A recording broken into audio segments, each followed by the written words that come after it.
now we live in a fascist era. This fascism we called a fascism without Sheikh Hasina. What's your assessment regarding the recent political conflicts in Gopalganj that is considered to be the hub of Awami League?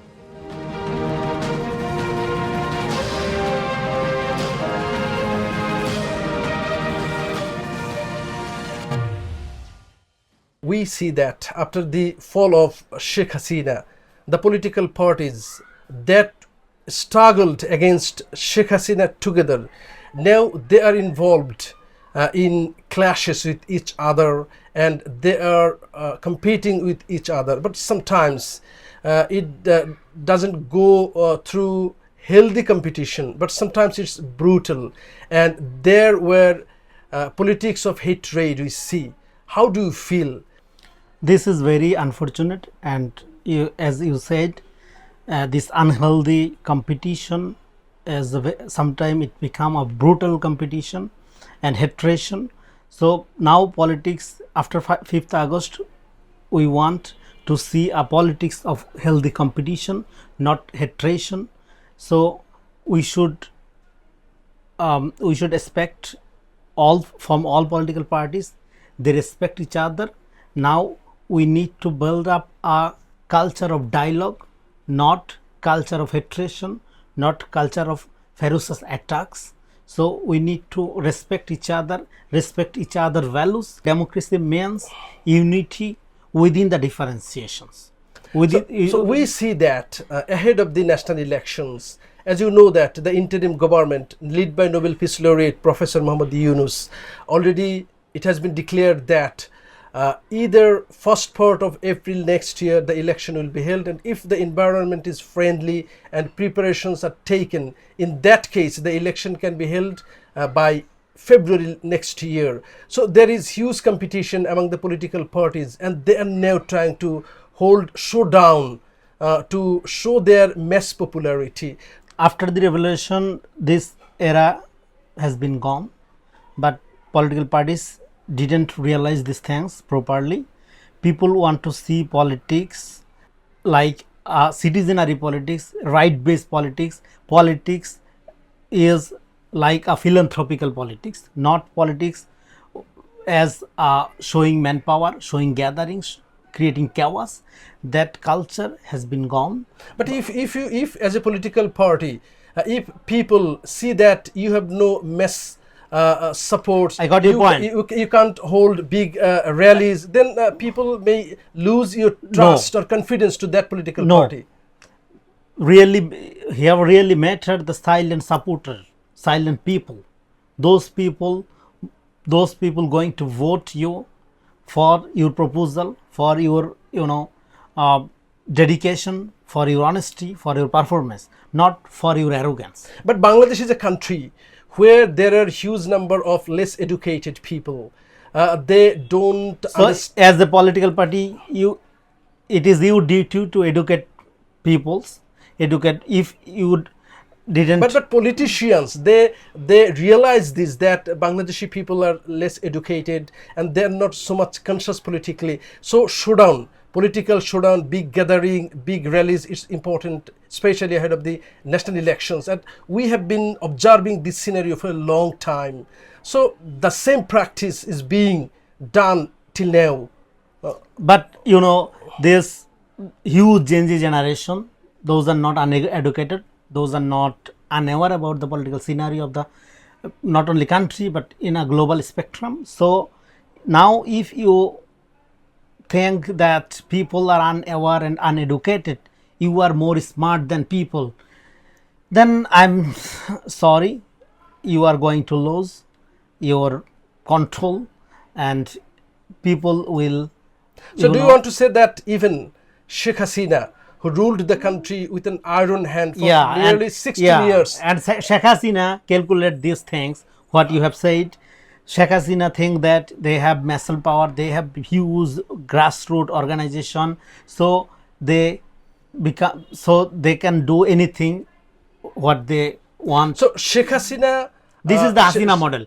This is the Hasina model, and this model is this model is not working. has already right been now. failed. So Yeah. it means that you want to say that Sheikh Hasina failed to understand the philosophy of the young generation. Right. And the existing political parties that are now doing politics here in Bangladesh, they're also Doing going same through thing. the same way. Same They're way. also failing to understand the Right. motto of the Gen Z or young people. Yeah. So what's the long-term consequence of this political failure of the political parties that are now working in Bangladesh? If they follow the, Sheikh Hasina's way or Sheikh Hasina's path, then next revolution is waiting for them. It's a very big warning for the political parties. Because this Gen Z generation is still intact. They are traumatized. They have nothing to lose. So they are ready to sacrifice their life. What's your assessment regarding the recent political conflicts in Gopalganj that is considered to be the hub of Awami League, the ousted political party, and the National Citizen Party held a rally there, but they were attacked and there were huge clashes, and even army were deployed there to control the situation. What's your assessment regarding that chaos? That case, showed clearly that still we live in a late fascism era. So now we live in a fascist era. This fascism we called a fascism without Sheikh Hasina. So my proposal is we need to reconciliation and truth and reconciliation, and de-army project should initiate by this interim government, and Bangladesh, when Bangladesh will run properly politically, when you when you can achieve a country without Sheikh Hasina or without Awami League. So do you have any assessment that in this political chaos, Awami League or Sheikh Hasina will try to come back to the country and they may try to re-establish again? It is very difficult, but they must try. But situation didn't allow. That's the reality. And Gen Z and huge number of young people are injured and still alive. So if So Awami it League, means that whether political parties are able to keep their watch regarding the development, but if there is any efforts from the ousted Awami League to be re-established, in that case, young generation will again stand. yeah, they are ready to tackle this development. They are ready to tackle Awami League, any form of Awami League. So what's the future of the existing political parties according to you? 5th August is a very big challenge for all political parties. If this is a big event, historical event, and if they change their mind according to this spirit of this uprising, revolutionary scale uprising, then they have good future.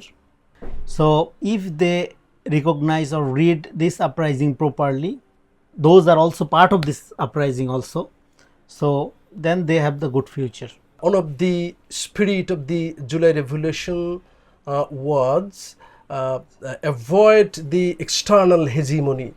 People want to act as pro-Bangladeshi, not as Yeah. pro-Indian, pro-Pakistan, or pro-China, or pro-American. Yeah. So what's the future of Bangladesh's politics?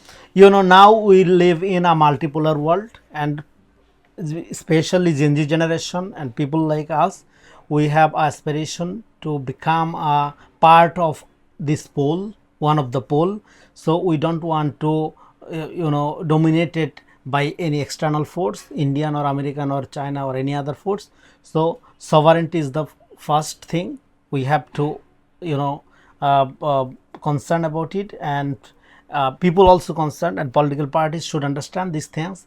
Paradigm is changing and people are more aware about their sovereignty and their rights, so they are not allowed any kind of external force or any kind of superpower or so-called friend state or brotherly state.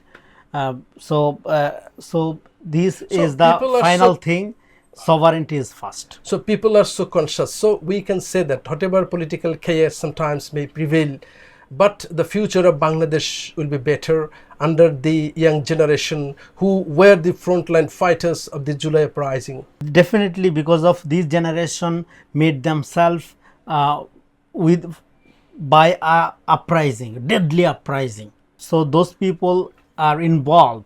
Those young generation, those who are involved in this revolution, they are politically very much mature and educated. So you cannot do anything because you are a big political party, or you are going to you are going to establish a government or run the country, so you can do anything as you want. So Thank you very much. So we can say that showdown-based politics or muscle cadre-based politics has gone. has gone, and now justice, rule of law, and indiscrimination-based politics will be prevail in the coming days, and the future of Bangladesh is good under the young generation who were the frontline fighters in the July uprising. Thank you very much for your time. Thank you. Thank you.